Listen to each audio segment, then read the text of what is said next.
এবার সিজদায় চলেন। সিজদায় যাওয়ার পূর্বে জরুরি কয়েকটা কথা। সিজদা করতে হবে 7 হাড়ের উপরে। উমিরতু নাসদালা সাবাতে আযম, আমাকে আদেশ করা হয়েছে সিজদা করতে হবে 7 হাড়ের উপরে।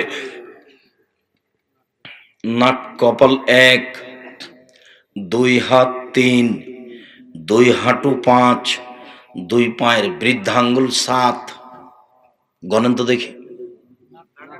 নাক কপাল 1, আগে নাক না আগে কপাল, এগুলো অহেতুক কথা। যখনই যাক নাক এবং কপাল দুটাই মাটিতে লেগে থাকবে। নাক এবং কপাল দুটাই লেগে থাকবে। কপাল লেগে আছে, নাক লেগে নাই, তখন সিজদা হয়নি। দুটাই লেগে থাকবে মাটিতে একসাথে, দুইটার সমন্বয়ে 1। 2 হাত 3, 2 হাঁটু 5, 2 পায়ের বৃদ্ধাঙ্গুল 7। আরো জরুরি কথা, আল্লাহ রাসূল বললেন যে চুল এবং কাপড় জড়িয়ে নিতে আমাকে নিষেধ করা হয়েছে। এখন আপনার কাপড় অন্তত এই হাত জড়াতে পাবেন না। কেন? যা খোলা আছে সবই সিজদাতে যাচ্ছে। জরুরিভাবে প্যান্ট নিচে জড়াতে পাবেন না, একবারে টোটালেই নিষেধ। প্যান্ট উপরে জড়াতে হবে। আজকের পরে কোনো ছেলের জন্য প্যান্ট এখনো নিচে না থাকে। দেখো, এমনিতে ইবাদত করো না, পরকাল হারাতে এসেছ।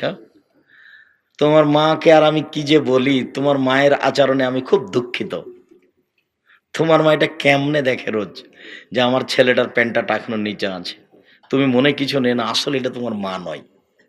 নইলে তোমাদের ধ্বংস কামনা করবে কেন তোমার মা? মা তো আর এমনটা করে না। 3 শ্রেণীর মানুষের দিকে আল্লাহ দেখবেন না, কথাই নাই তার সাথে। তার 1 শ্রেণীর মানুষ যাদের প্যান্ট লুঙ্গিটা এখনো নিচে আছে। তুমি সাধারণভাবে দেখিও না, এটা খুব কঠিন। তো প্যান্ট যদি জড়াতে হয় তাহলে উপরে জড়াতে হবে, কোমরে, নিচে নয়। আর চুল বেঁধে নিতে নিষেধ করা হয়েছে।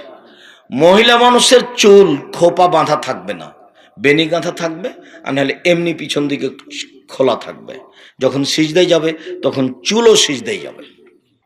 কাপড় চোপড় যা যেখানে আছে সবকে নিজ গতিতে থাকতে দেন, সব কিছু সিজদায় যাবে। আল্লাহ রাসূল বলছেন যে মাথার চুল এবং কাপড় জড়িয়ে নিতে আমাকে নিষেধ করা হয়েছে।